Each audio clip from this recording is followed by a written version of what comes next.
대체할 수 없는 정통 경제방송 박근영의 데일리 힌트 시간입니다. 반갑습니다. 오늘은 2월 7일 금요일 방송입니다. 자, 눈 깜짝할 사이에 한 주가 지났습니다. 오늘은 서울 지역에 폭설이 내렸고 지금은 눈이 멈췄지만 길이 굉장히 미끄럽습니다. 지방에는 어떤지 제가 정확하게 잘 모르겠지만 어쨌든 서울, 경기 지역까지 이렇게 눈이 많이 내린 거 봐서, 그러니까 오후 지금 퇴근하시는 시간이면 눈길을 좀 조심하시고 미끄러지지 않도록 또 운전도 각별히 조심하시면 좋겠습니다. 자, 시장 같은 경우는 오늘 조금 아쉬운 종가 무렵이 좀 나오긴 했지만 그래도 늘 말씀드렸듯이 1월, 2월 접어들면서 이 수익률 게임은 충분히 지금 나오고 있다는 거죠. 오늘 같은 경우도 역시 어제 오후장 더불어서 오늘까지도 유리기판 관련 쪽이 상당히 괜찮은 모습을 보이기도 했고요. 그 외에도 로봇 관련주라든지 이런 재건 이런 쪽에 관련된 쪽도 다시 조금은 이슈가 부각되는 그런 모습을 역시 나타냈습니다. 종목별로 돌아가면서 이렇게 종목들 중심으로 수익률 게임이 확실히 나타나고 있는 모습이 나오고 있기 때문에 말씀드렸듯이 집중해서 종목과 여러 가지 섹터 부분들을 좀 잘 선택하신다면, 근데 좀 빠르게 움직여셔야 되긴 해요. 장중에 흐름들이 상당히 빠르게 움직이는 모습이 역시 보이는 상황이라 발빠르게 좀 대응을 잘 하신다면 종목별 수익률이 상당히 괜찮은 시장이 되는 그런 모습입니다. 저희들도 저희 객장에서도 저도 마찬가지고 고객 대상으로 상당히 빠르게 이렇게 대응을 하고 있는 상황이고요.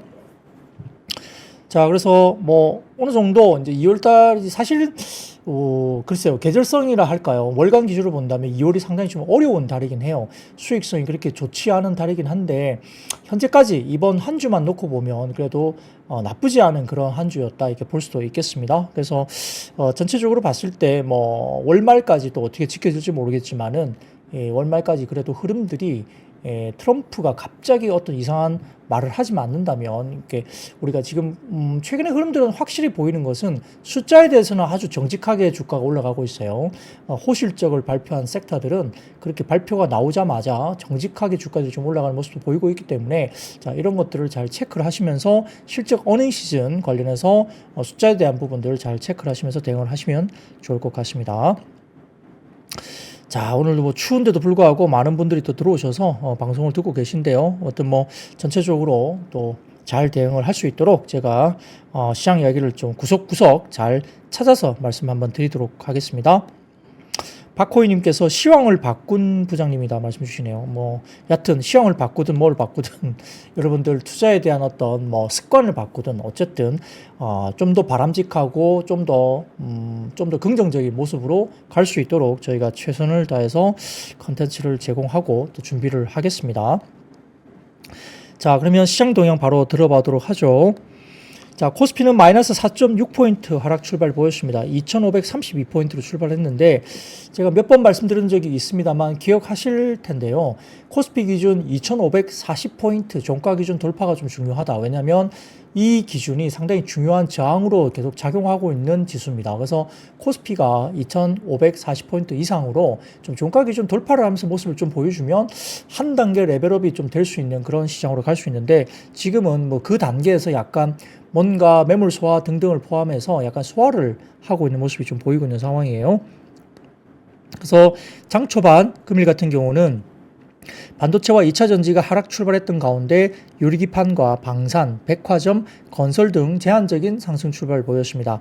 개장 이후에 그런데 조금 지나자마자 한 1, 20분 정도 지나고 나니까 2차 전지 관련된 일부 종목들이 저가 매수에 유입되면서 바로 플러스 전환하기도 했는데요. 그 외에도 화장품과 일부 반도체 소부장과 엔터, 음원, 음반 쪽이 또 가세 전환했습니다. 자, 미국 주식시장은 특별한 이슈가 부재한 가운데 고용보고서 경계감 속에 관망세가 불거지면서 강보합 쪽으로 마감을 했는데요. BOE에서 만장일치 금리 인하 이후에 달러가 강세였지만 고용 경계감과 엔화 강세, 금리 인상 우려 이런 것들이 역시 시장의 상승폭을 축소시키는 역할을 하기도 했습니다. 특별한 이슈가 부재했던 코스피도 뚜렷한 상승 동력과 순매수 주체가 오늘 부재한 모습이었고요. 좀 쉬어가는 모습으로 코스피는 이제 약보합 정도로 마무리됐고, 상대적으로 코스닥이 조금 더 올라가는 모습을 보이고 있는데 호실적 종목 장세가 역시 오늘도 두드러지게 나타났습니다. 오전에 뚜렷한 순매수 주체가 부재했고요. 기계나 방산, 역시 오늘 현대로템, 오늘 아주 그냥 어제부터 해서 뽑아주고 있죠. 기계, 방산, 그리고 인터넷, 증권 업종들이 상승세 일부 보였고요. 종목과 업종 장세가 이어지면서 실적 중요성이 조금 더 강조되고 있는 그런 시황으로 볼 수 있겠습니다. 자, 대왕고래 프로젝트 실패. 좀 씁쓸합니다. 이게 몇 달 안 된 것 같은데요. 굉장히 허무하게 또 이렇게 경제성 없다는 시추 결과 발표가 나왔죠. 그렇게 아주 글쎄요. 의기양양하게 발표를 했는데 이게 몇 달 안 돼서 이 경제성 없다 이래 버리니까 약간 좀 허망하기도 하고요. 여기다가 또 국민의 세금이 들어갔지 않습니까? 그런 것들이 좀 굉장히 아쉬운 부분이 분명히 있다라고도 개인적으로 판단은 됩니다만, 아무튼 경제성 없다는 시추 결과 발표 때문에 관련주가 낙폭이 확대되기도 했고요. 정부에는 지속 추진 관련된 일부분에 대해서 좀 시사를 하기도 했지만, 사실 이 정도 동력이 떨어졌다면 추가적으로 뭔가 나오기에는 만만하지 않을 것 같다는 생각을 해봅니다. 그래서 이 부분은 조금은 좀 내려놔야 되겠다 생각하는 거고, 다만 좀 아쉬운 것은 한국가스공사가 이에 대해서 너무 낙폭이 좀 컸다라는 모습이 분명히 있는데, 오늘 이 내용도 간단하게 조금 있다가 다시 한번 말씀을 좀 드리겠습니다. 아무튼 이 대왕거래 프로젝트가 어쨌든 경제성이 없다는 결과가 나오면서, 얼마 전에, 며칠 전이죠. 얼마 전에 또 어쩌고 저쩌고 하면서 무슨 다른 프로젝트 이름을 대면서 경제성이 크다고 또 발표한 적이 얼마 안 된 것 같은데, 액트지오. 네, 액트지오. 뭔가 수상하다는 거예요. 이상하다는 겁니다. 액트지오. 액트지오가 아마 한 40억 정도 챙기고 그냥 간 걸로 제가 오늘 뉴스가 그렇게 나왔더라고요. 한 40억 정도 챙기고 그냥 갔다 이런 이야기가 나오는데, 자, 액트지오 잘 모르겠습니다. 네, 사실 잘 와닿지가 않습니다. 자, 방산, ST 현대중공업과 하나오션이 방산 수출 분야에서 수상을 했다. 잠수함으로 나누어서 원팀 협력 기대가 있으면서 시너지 효과가 있다. 이런 이야기가 나오고 있는 상황이고요. 자, 네이버 같은 경우가 24년 연매출 10조 7천억, 국내 인터넷 기업 중에 최초 10조 원을 돌파했다는 점, 그리고 영업이익이 1조 9,700억, 장중 52주 신고가가 역시 나왔습니다. 네이버뿐만 아니라 카카오도 요즘에 분위기가 나쁘지 않은 분위기고요. 자, 더존 비주온도 연매출 4천억 돌파하면서 창사 이래 최초이고, 24년 매출 4,023억, 영업이익이 881억 원으로 AI 소프트웨어 강세를 이끌고 있는 모습이 또 더존 비주온에서 나오고 있습니다. 최근에 수비란 종목도 주가가 단기적으로 급등을 하기도 했죠. 삼성바이오로직스는 LG엔솔 넘어서 시총 3위로 올라왔는데 의미가 있습니다. 왜냐하면 시가총액이 1위, 2위, 3위가 누가 어떻게 자리를 잡냐에 따라서 그 섹터가 강세로 접어드느냐에 분명히 영향을 미칩니다. 예를 들어서 코스피 같은 경우는 시총 1위는 삼성전자가 부동의 1위인데 2위 쪽에 어떤 종목이 들어가느냐에 따라서 이 섹터가 움직이는 거죠. 그래서 예를 들어 2차 전지가 강한 섹터로 접어든다면 LG 엔솔이 시총 2위를 지켜야 되는데 그게 이제 안 되고 점점점 내려오고 있는 상황이고요.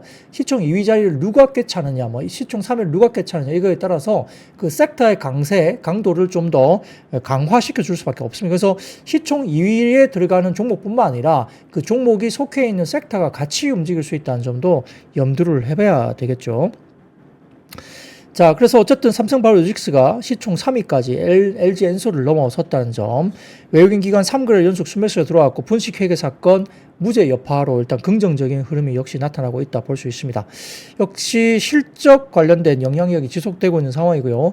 네이버, 더존비주온 등의 호실적 종목이 역시 급등하면서 소속 업종에 온기를 불어넣는 흐름이 역시 나타나고 있는 것 같습니다. 자, 코스닥은 고용보고서 대기 심리의 횡보를 나타내고 있는데 주도업종 부재에 종목 장세가 시현되고 있고요. 순환매 양상을 보이면서 역시 수비라든지 하이젠, R&M, 삼성당 제약 등의 단기 속등 종목이 차익 실현 매물이 나올 수밖에 없는 단기 급등을 했었기 때문에 약간 주춤하는 모습도 나타나기도 했습니다. 자, 삼성전자의 유리기판 시장 진출 소식에 유리기판 관련주도 오늘도 긍정적인 흐름이 나타났고, HL만도 호실적, HL만도도 그 무거운 주식이 오늘 급등을 했죠. HL만도 호실적에 스마트카 관련된 테마주가 역시 강세를 같이 보이기도 했습니다. 화장품은 아모레퍼시픽이 일단은 약간 컨센을 하회하는 실적을 나타냈는데 약세를 보이면서 화장품이 약간 약세가 나타나기도 했고요. 그 다음에 대왕고래 경제성 미달 소식 때문에 피팅과 밸브 관련된 쪽도 역시 시장이 좋지 못했습니다. 시장은 오늘 밤 미국의 1월 고용보고서 발표를 앞두고 역시 관망세를 보였다 이렇게 평가를 받기도 하고 있는데 비농업 고용자 수가 전월 25만 6천 명 대비 감소한 17만 5천 명 정도 예상이 되고 있습니다. 상당히 많이 빠진 거 예상되고 있고요. 실업률은 전월과 동일한 4.1%로 시장 컨센서스가 형성되어 있습니다. 하루 앞서서 발표된 실업급여 청구 건수가 21만 9천 명으로 9천 건으로 예상 대비 증가했고요. 노동시장 냉각이 또 진행되고 있음을 일부 시사하는 데이터가 나왔습니다. 그러나 전일 발표되었던 ADP 민간 고용자 지수가 18만 3천 건으로 예상 14만 8천 건을 상회했기 때문에 이번 지표에서의 고용시장 냉각을 확언하기는 또 어렵다는 점에서 약간 혼조된 지표가 나오고 있다 정도로 보면 되겠죠. 자, 그래서 한편 그 일본의 가계 지출이 전년 대비 2.7% 증가하면서 예상치 0.2%를 크게 상회한 지표가 발표가 됐습니다. 이것 때문에 BOJ가 물가와 임금 상승의 선순환 구조가 나타나면 금리를 인상할 것이라고 공언하였기 때문에 가계지출 데이터 발표 이후에 장중에 엔화가 강세를 나타내면서 달러엔 환율은 한때 150엔까지 하락을 했습니다. 그러면서 일본 증시와 함께 국내 증시도 약간 하락세가 좀 더 짙어지는 그런 장중의 변화가 나타났다 이렇게 평가를 할 수 있겠고요. 중국이 미국산 수입품에 대한 보복 관세 발효일을 2월 10일로 고지했기 때문에 다음 주 초입니다. 그 전에 트럼프와 시진핑 간의 협상이 진행될 것으로 예상되는 가운데 해당 조치 이후에 3일째 아직까지 협상 소식이 진해지고 않고 있어서 증시의 상승을 좀 제한하고 약간 우려를 하고 있다. 이제 며칠 안 남았는데 아직까지 아무런 이야기가 안 들린다 이거죠. 그래서 약간 그런 부분들에 대해서 조금 조심스러운데요.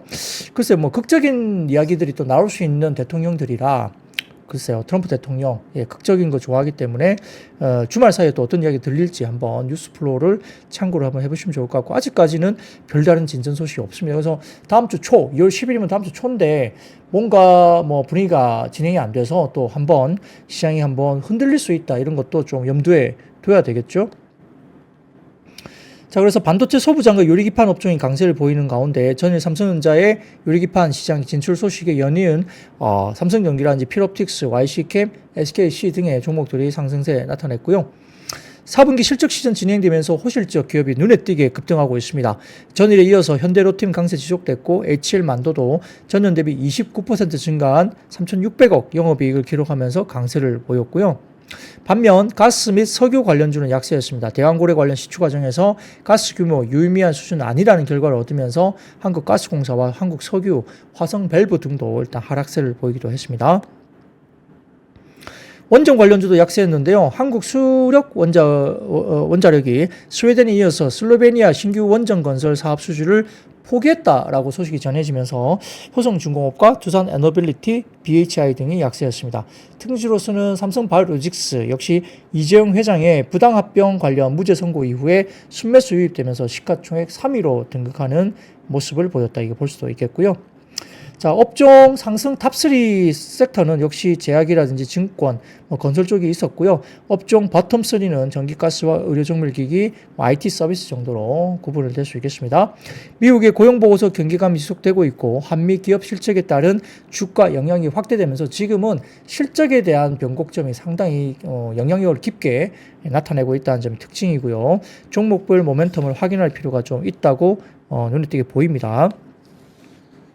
자, 거기다가 지난 1월에 FOMC에서 파월 의장은 노동시장이 여전히 견고하지만 추가적인 냉각을 바라지 않고 해고율이 상승할 경우에는 연준이 다시 금리 인하에 나설 수 있다는 점을 시사를 분명히 했습니다. 이민자 추방 조치 등의 노동 공급의 감소 추세가 고용자 수 하락을 상쇄 중에 있는 상황이기 때문에 오히려 노동 지표가 좋게 나오면 증시에 오히려 부담이 될 수 있다라고 시장은 분석을 하고 있죠. 그래서 노동 지표 관련된 부분에 이번에 발표가 어떻게 나올지 체크를 한번 꼭 해보시고요. 지금은 약간 어떤 흐름이 배드 이즈 굿의 흐름인 것 같아요. 약간 지표가 조금 좋지 못하게 나오면 오히려 시장이 상당히 좀 긍정적으로 작용하는 그런 단기적인 어떤 그런 구간이 아닌가 그런 생각을 좀 해봅니다. 자, 그런 부분도 좀 조심스럽게 봐야 될 것 같고요. 아무튼 시장은 일단 1월 들면서 2월 넘어오면서 아직까지 종목 장세가 강하고 충분히 빠른 순환매로 종목 간의 수익률을 충분히 구가할 수 있는 종목으로는 괜찮다. 우리가 대응을 잘한다면 큰 수익을 낼 수 있는 그런 종목들이 나오고 있다는 점 여전히 바라볼 수 있겠죠. 오늘 특히 전진건설 로봇 이런 종목들은 예, 상한가 같죠. 뭐 그런 종목들도 장중에 재건 이슈라든지 로봇 이슈 같이 불거지면서 종목들이 상한가도 가고 뭐 눈에 보이는 종목들이 꽤 있어요. 그래서 뭐 어떤 분이 우스갯소리로 전진건설 로봇은 전진만 한다. 뭐 그래서 주가가 오른다. 뭐 이런 말을 하고 계시죠. 이름이 후진 건설 로봇이 아니기 때문에 그렇다. 뭐 그런 말씀까지 할 정도로 뭐 전진 건설 로봇을 좋아하시는 분 같아요. 뭐 어쨌든 그런 이야기까지 하는데 여튼 뭐 시장에서 잘 찾아보면 종목이 상당히 뭐 충분히 논리적으로 올라가는 종목들이 보인다는 겁니다. 그런 것들을 좀 봐야 될 것 같아요. 자, 그러면 기본적인 뭐 시장 이야기 정리는 이 정도로 마무리를 하겠습니다. 자, 그러면 첫 번째 섹터로 넘어가죠. 오늘도 역시 반도체 관련주가 상승했습니다. 소부장도 오후장 막판에 예를 들어서 뭐 제주 반도체라든지 코리타스 반도체 무섭게 올라갑니다. 이런 종목들도 역시 눈에 띄게 나오고 있는데요. 자, 전일 언론에 따르면은 삼성전자가 반도체 유리기판 상용화를 위해서 복수의 소재, 부품, 장비, 소부장 사업에 협력을 추진하고 있는 것으로 확인됩니다. 삼성 반도체 사업 부분 내 첨단 패키징 관련 인력을 중심으로 프로젝트가 진행되고 있고 삼성전자만의 독자 공급망을 구축한다는 계획을 밝혔다는 겁니다. 특히 삼성전자의 유리기판 사업 추진이 확인된 것은 이번이 처음이고 유리기판 개발 사업은 글로벌 빅테크 기업과 국내 소수기업들이 추진 중으로 알려져 있는데 뭐 업계 관계자는 삼성전자가 반도체 유리기판 사업을 추진하기 위해서 자체적인 공급망을 물색하고 있다면서 이미 기술 논의를 시작했다 이렇게 밝히기도 했습니다. 그래서 오늘 뭐 램 테크놀로지 어제도 좋았죠. 그리고 한빛 레이저, 필옵틱스, YC캠, 캠트로닉스, CNG 하이테크, 기가비스, SKC 이런 종목들도 긍정적인 주목을 받았는데요. 자, 첫 번째 표를 보여드리면 유리기판 고객사 현황입니다. 이 고객사들 어디에 있느냐? 이거는 미래세증권 자료인데 자, 고객사 미국은 인텔, 브로드컴, 엔비디아, AMD, 애플 이렇게 쭉 나와 있죠. 그래서 여러 가지 상용화 목표 관련된 주요 내용들이 이렇게 정리가 잘 되어 있습니다.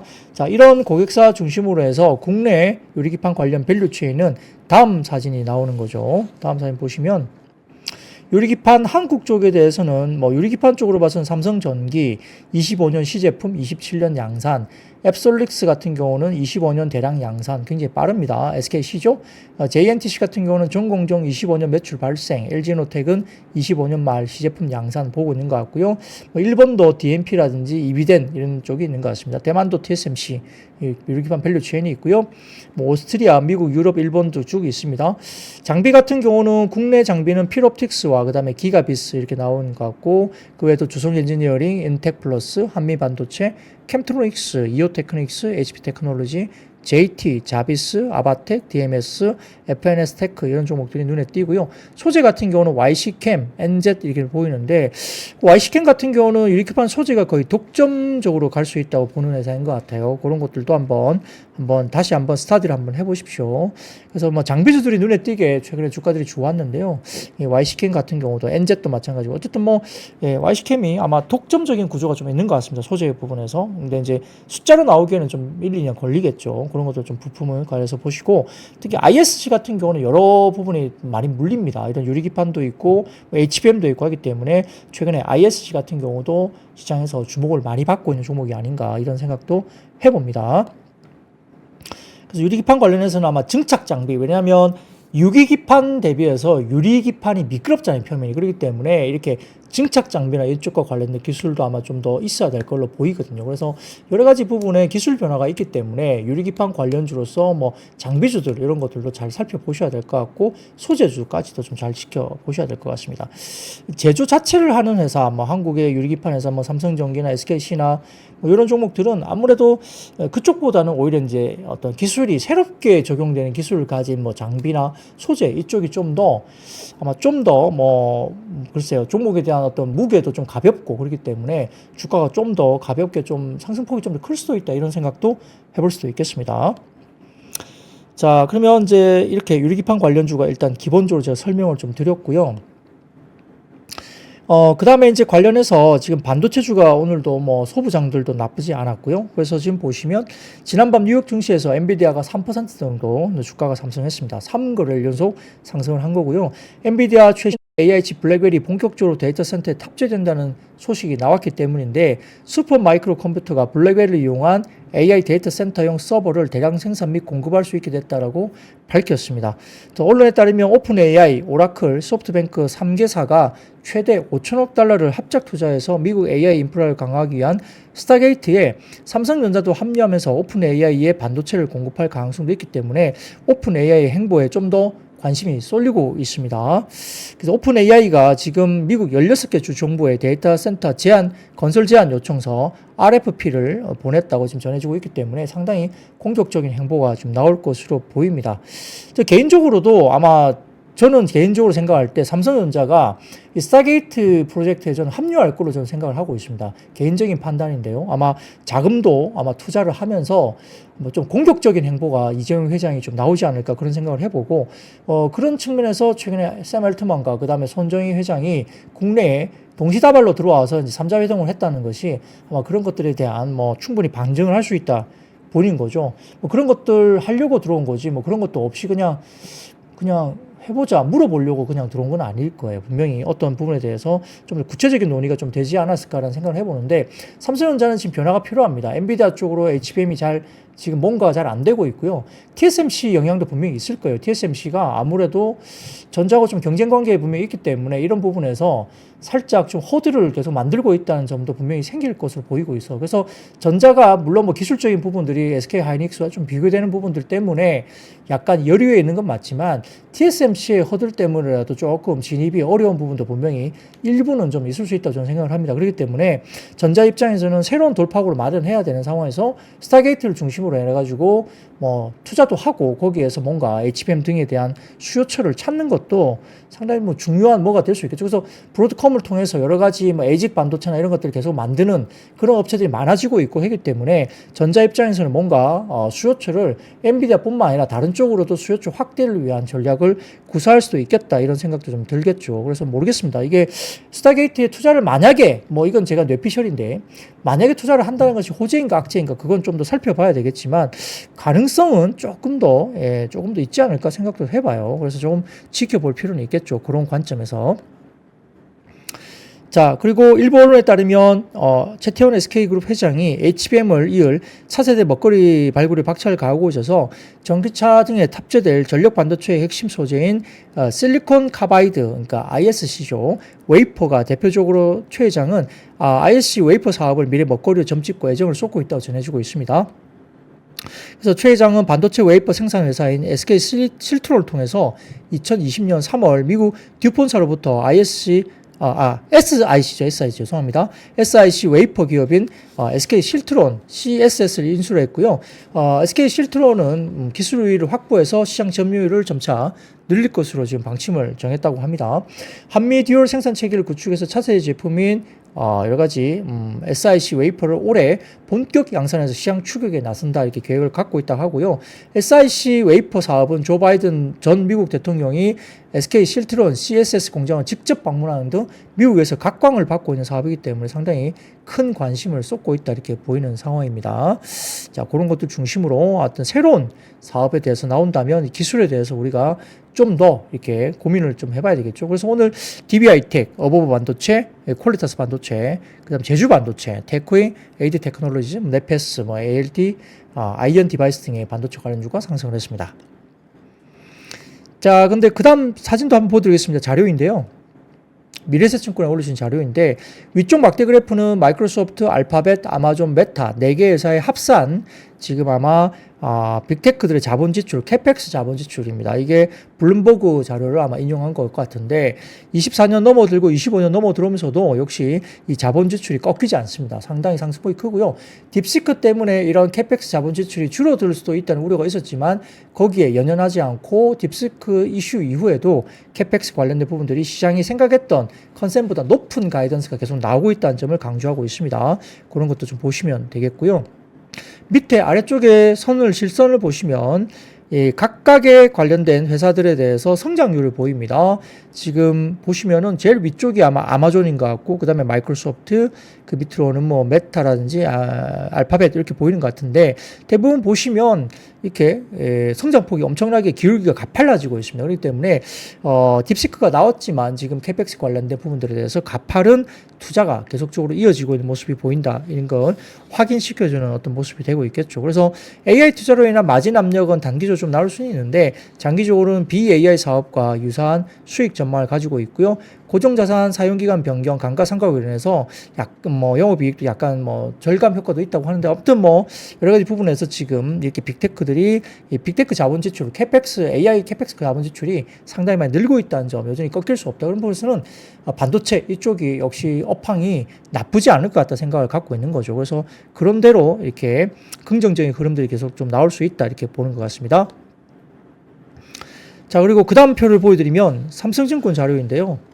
코어스, 대만의 이제 TSMC 코어스와 HBM의 컨텐츠 증가는 동시에 진행 중에 있다는 평가입니다. 그래서 코어스와 HBM의 컨텐츠 증가가 이렇게 보면 메모리의 대역폭은 하나의 기판에 더 많은 DRAM, HBM을 붙여서 늘려나가는 것을 이제 이야기를 하죠.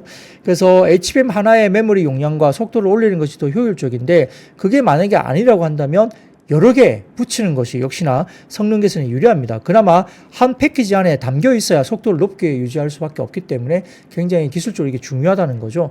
이렇게 많은 반도체를 어떻게 하나의 기판 안에 담느냐가 향후 화두가 된다는 거죠. 지금 보시면은 DRAM과 SoC 관련해서 쭉 보시면 이렇게 점점 이렇게 오른쪽으로 진화가 되고 있죠. 그래서 이렇게 어떻게 이렇게 붙여지는 것이냐, 모양이 어떻게 갈 것이냐를 보는 것인데, 이렇게 한 패키지 안에 담겨 있어야 속도를 높게 유지할 수 있어서 이 기술에 대한 진보가 상당히 중요한 화두가 될 수 있는 겁니다.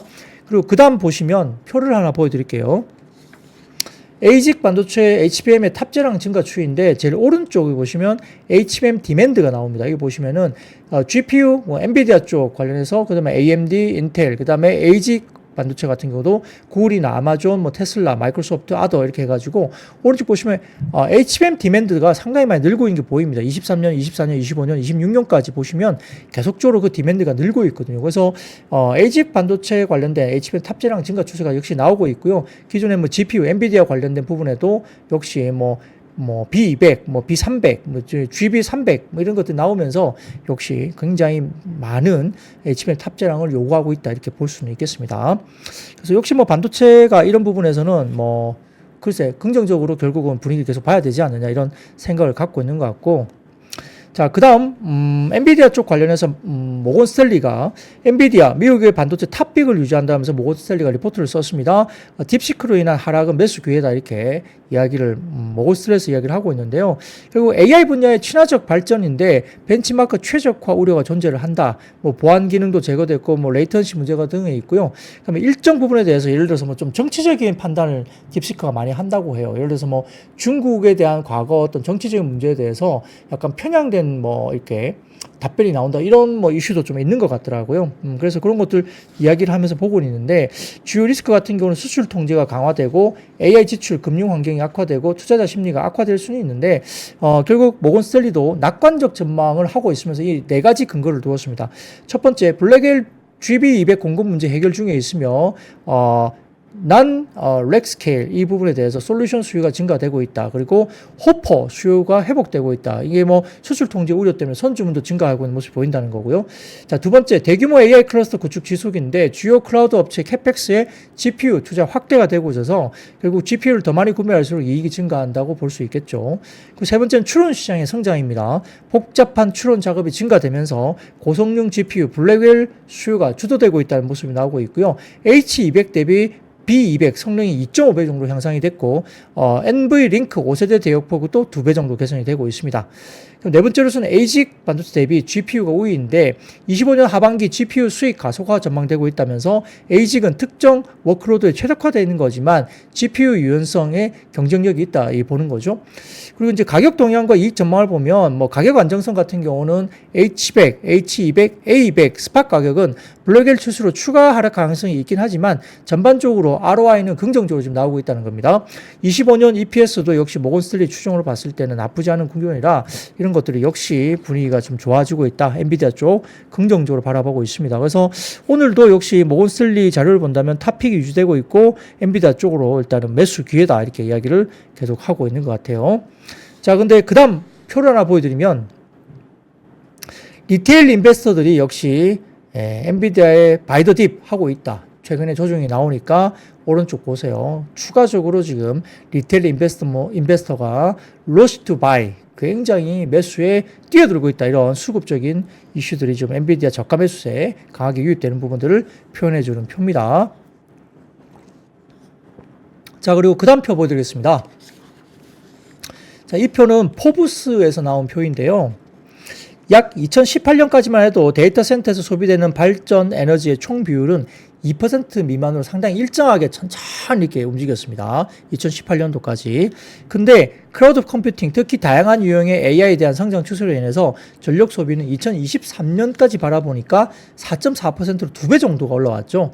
근데 28년까지 전망치는 보수적으로 6.7% 그리고 좀 공격적으로 봤을 때는 12%까지 증가할 것으로 보았기 때문에 이러한 성장이 전력망에 심각한 압력을 가할 수 있다는 점. 그래서 역시 저도 뭐 전력 설비 관련 쪽은 여전히 좀 긍정적으로 볼 수 있지 않을까? 단기적으로 조금 뭐 쉬어가는 뭐 그런 구간이 있을 수는 있겠지만 일단 이런 걸로 봤을 때 역시 이 데이터 센터 관련된 전력 소모 관련된 수요가 상당히 기하급수로 늘 수 있다는 점에서는 뭐 전력 설비 이쪽은 역시나 저도 개인적으로 아직도 조금은 긍정적인 흐름이 나올 가능성이 크다라고 보고 있습니다. 아마 조정이 좀 나오면 비중 확대로 뭐 대응을 하시는 것이 맞지 않을까 조심스럽게 생각을 해보고 있습니다. 자, 그러면 그렇게 유리기판과 반도체까지 이야기는 잠깐 다 드렸고요. 자, 그러면 뭐 그 다음 섹터로 넘어가겠습니다. 그 다음 섹터는 방산주입니다. 현대로템이 어제와 더불어서 오늘도 급반등을 줬고요. 주가가 엄청나게 오늘 아침에 아주 급등을 했습니다. 자, 현대로템은 지난해 그리고 4분기 실적 발표를 했는데 24년 연결 기준 매출액은 4조 3,700억 원, 영업이익이 4,560억 원 정도로 전년 대비 117%나 올라왔습니다. 순이익도 4,052억 정도가 나오면서 전년 대비 158% 정도 올라왔고요. 4분기 연결 기준 매출액은 1조 4,400억 정도로 전년 동기 대비 매출은 45.65% 증가했고요. 영업이익은 1,616억 정도로 전년 동기 대비 131% 급증, 순이익은 1,450억 원 정도로 전년 동기 대비 214% 가까이 올라왔습니다. 그러니까 이렇게 어닝 서프라이즈를 내다 보니까 이 현대로템이 급반등을 주면서 오늘까지 이틀 연속 급등을 했다 이렇게 볼 수 있습니다. 자, 증권가에서는 현대로템의 실적에 대한 호평이 이어지면서 목표주가 상향 조정하고 있는데 대부분 목표주가가 뭐 10만원, 11만원, 뭐 적게는 9만원 정도까지 나옵니다. 그래서 전체적으로 봤을 때는 현대로템에 대한 보수적인 접근에도 올해 영업이익 1조 원을 돌파할 것이다. 이렇게 하나증권에서 이야기를 또 하고 있는 것 같고요. 최근에 환율 영향과 비용 절감 노력 때문에 40% 이상의 방산 수출 영업이익률을 달성했다고 봤습니다. BNK 투자증권에서도 폴란드 K2 전차 2차 계약이 몇 차례 수년됐지만 마무리 단계로 알려져 있고 공개가 어려운 일부 중동 국가 그리고 한국 4차 물량들을 고려했을 때 수치 이상의 긍정적 흐름이 이어지고 있다고 봤고요. 한화투자증권에서는 폴란드 K2 전차 2차 이행 계획과 연내 루마니아 추가 수주 시 모멘텀이 추가 상승 동력이 여전히 유효하다라고 평가까지 했습니다. 이 납품건들의 실적 인식 시점에 따라 올해 하반기 이후에 이익률 측면에서 충분히 상향 조정이 추가로 될 수 있다 분석을 하면서 현대로템에 대해서 굉장히 긍정적인 리포트가 몇 개 같이 나왔다.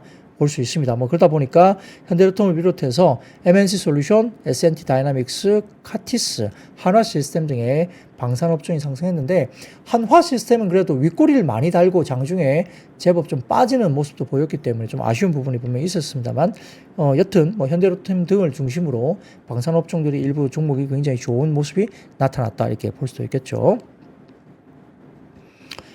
자, 그러면 그 다음 섹터로 넘어가겠습니다. 오늘 원전주가 일부 하락세를 보였는데요. 언론에 따르면 한국 수력 원자력이 스웨덴에 이어서 슬로베니아 신규 원전 건설 사업 수준에도 발을 빼기로 결정했다고 밝혔습니다.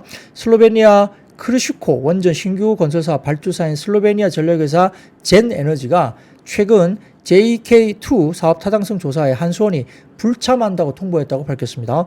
JK2는 현재 가동 중인 크루슈코 원전 인근에 최대 2,400메가와트 규모의 대형 원전을 추가 건설하는 프로젝트로 알려져 있는데 체코 원전 수주 규모가 1,000메가와트당 2천억 코로나 약 12조 원을 가량했을 때 단순 추산하면 최대 약 29조 원대 규모의 수준에서 사실은 손을 뗀 것이다 이렇게 볼 수 있겠습니다. 이와 관련 한수원 관계자는 체코 원전 및 SMR 사업 등을 고려한 경영 판단에 따라 사업 불참을 결정했다라고 언급을 했다고 알려집니다. 한편 한수원은 SMR 사업에 집중하기 위한 전략적 선택이라고 설명을 했지만 신규 원전 수요의 대부분 차지하고 있는 유럽 원전 시장을 미국 원전 기업인 웨스팅하우스에 내주고 사실상 철수 수준을 또 받는 게 아니냐 이런 이야기가 살짝 흘러나왔다고 해요. 그래서 좀 우려를 가지고 있다 이렇게 이야기가 나옵니다.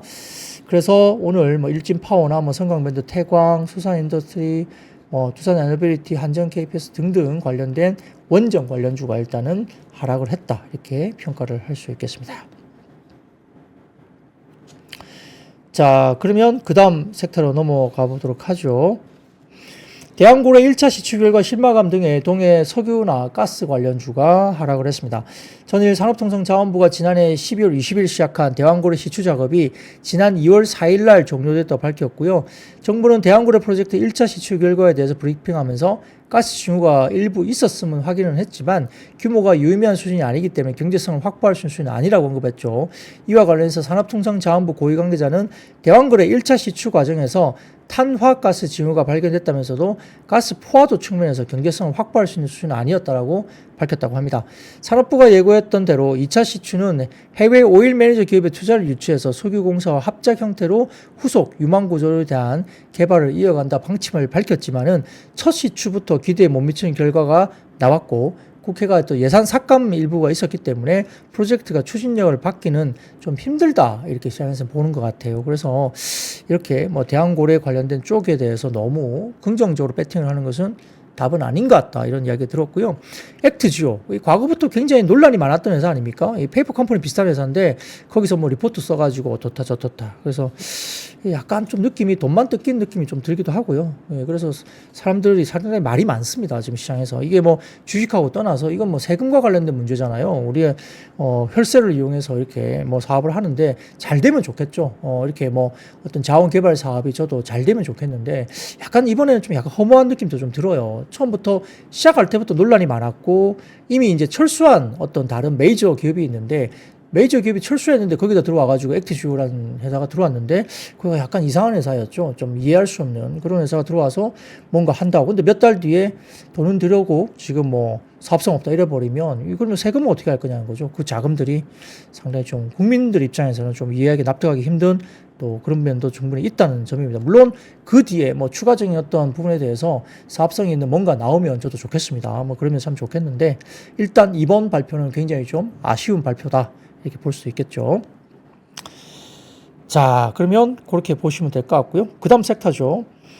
자, 그 다음 섹터는 역시 아닙니다. 그것보다도 아까 제가 말씀드린 대로 이 대한고래 관련된 이슈가 좀 하락을 하긴 했는데 오늘 한국가스공사가 장중에 10 몇 % 이렇게 주가가 급락했습니다. 급락에. 그런데 이 한국가스공사 관련해서는 오늘 일부 증권사에서 한투증권에서 이게 커버를 했는데 저도 이게 동의를 하는 이야기예요.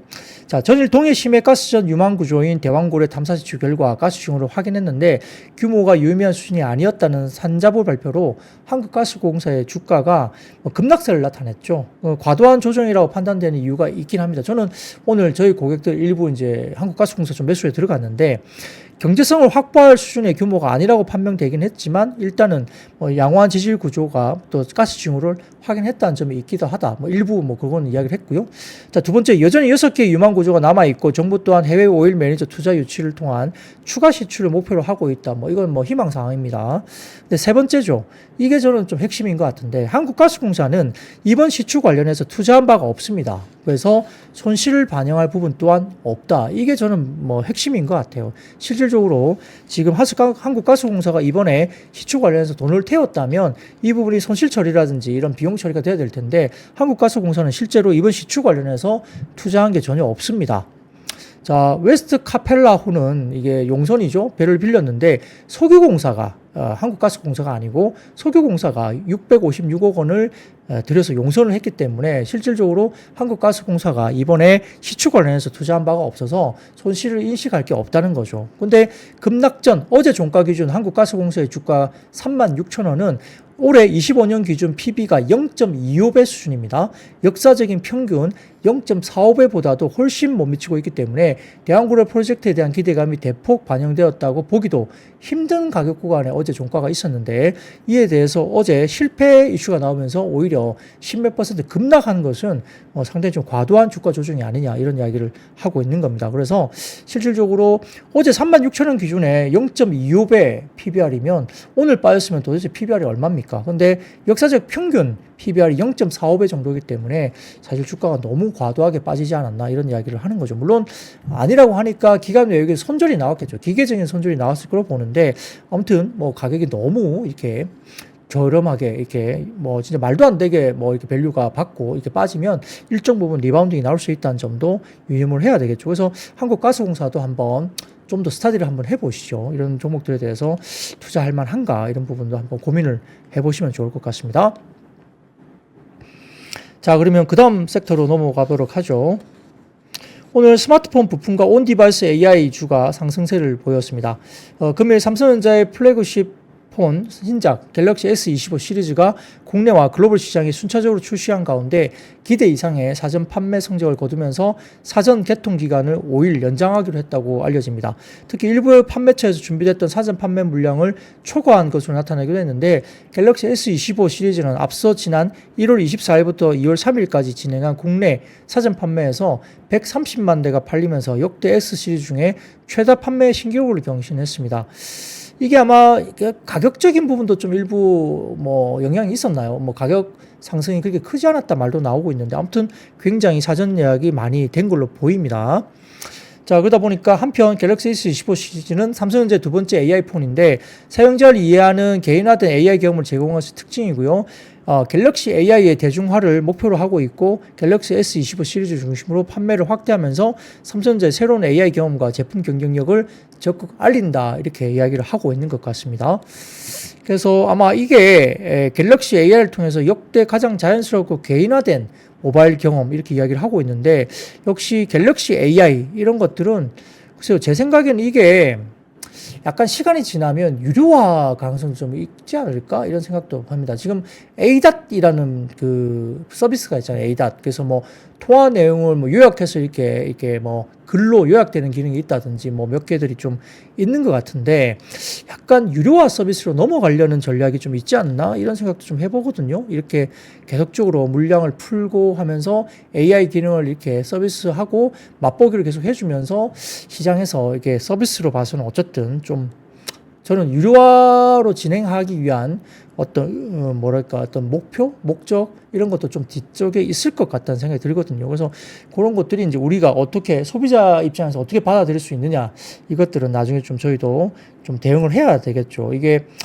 유료화 됐을 때 우리가 그만큼 돈을 내고 쓸만한가에 대한 부분들은 고민을 좀 해봐야 될 것 같은데, 아무튼 이 AI 기능들이 결국은 이 그냥 무료로 서비스 될 것 같지는 않아요. 이 조금 지나면 유료화 전환을 분명히 어떤 식으로든 하지 않을까, 이렇게 생각이 듭니다. 물론 A단만 갖고 하기에는 유료화가 좀 어렵죠. 이거는 돈 주고 하기에는 아직 기능이 좀 많이 모자랍니다. 그렇기 때문에 뭔가 다른 기능들이 좀 더 이렇게 추가가 되면서 추후에 아마 유료화 서비스로서 아마 조금 더 의미 있게 좀 서비스가 되지 않을까, 그런 생각. 물론 수익 모델을 분명히 가져가야 되겠죠. 왜냐하면 하드웨어만 팔아갖고는 답이 안 돼요, 지금. 그렇기 때문에 역시 뭐 그렇잖아요. 테슬라도 전기차 팔아서, 전기차가 팔고 나면 뭘 합니까? 그다음 서비스를 하는 거잖아요. 뭐 FSD든 뭐든 이런 소프트웨어든 뭐든 이렇게 서비스를 하면서 그쪽에 차량에 소프트웨어를 업데이트 시켜주면서 서비스로 돈을 벌지 않습니까? 그래서 그런 식으로 역시 하드웨어 풀고 서비스로 돈을 버는, 뭐 구독 경제가 됐든 뭐가 됐든 그런 식으로 갈 수 있는 상황이 되겠죠. 뭐 그런 가능성이 좀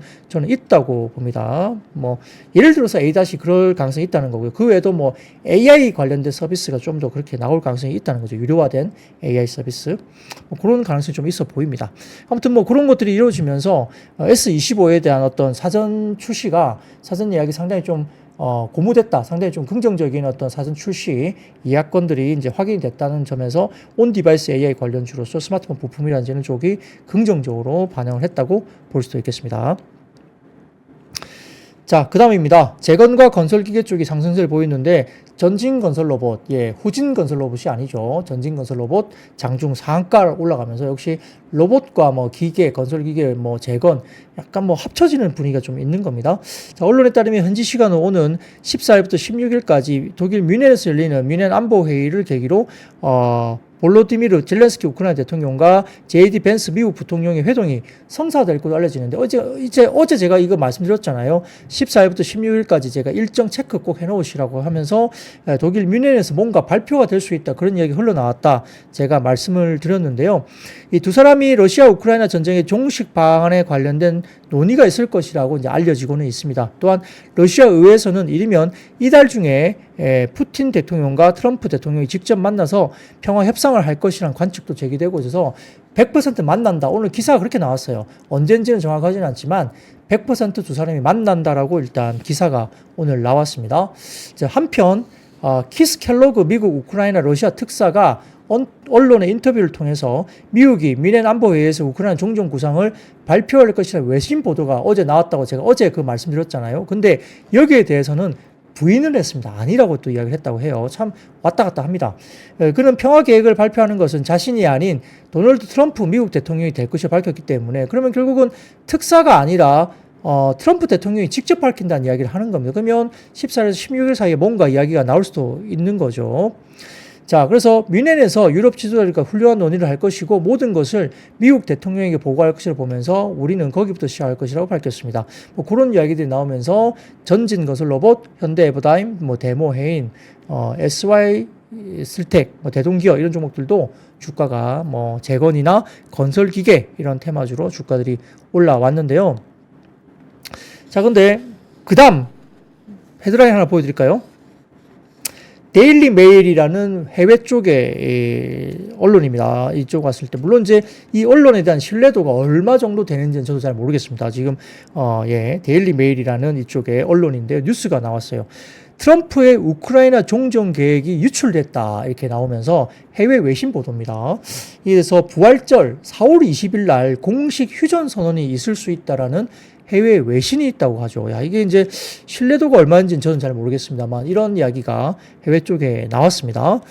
그래서 보도에 따르면 트럼프 대통령은 젤렌스키 우크라이나 대통령이 부활절까지 러시아와의 협상, 평화 협상에 합의하도록 강요할 것이다 이렇게 언론이 알려지면서 우크라이나 언론인 스트리나가 보도한 미확인 계획은 우크라이나의 정치 및 외교계에서 회자되고 있고 이 내용이 회자되고 있고 러시아의 꾸준한 진격을 동결시킬 4월 20일까지의 휴전, 그러니까 4월 20일까지 공식적인 휴전 발표를 한다는 거예요.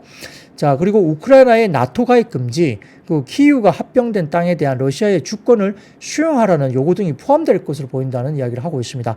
자, 이에 대해서 우크라이나 군대는 8월에 반격을 개시한 러시아의 쿠르스크 지역에서 철수해야 되고요. 영국군을 포함할 수 있는 유럽군 파병대는 비무장지대를 순찰하도록 요청을 받을 것이다. 미군은 이 파병에 참여하지 않을 것이라고 유출이 됐다고 합니다. 이런 내용으로. 그래서 그 다음 사진 하나 보여드리겠습니다. 자, 이렇게 아까 말씀드린 영국군이 이렇게 유럽군 파병대로 되면서 비무장지대를 순찰하도록 요청을 이렇게 받는 거고요. 미군은 여기에 참여하지 않을 것이고, 그 다음에 우크라이나의 나토 가입이 금지될 것이고, 키이우가 합병된 땅에 대한 러시아의 주권을 수용하라는 등의 요구가 들어갈 것이다. 이렇게 이야기 나오고 있다고 하죠.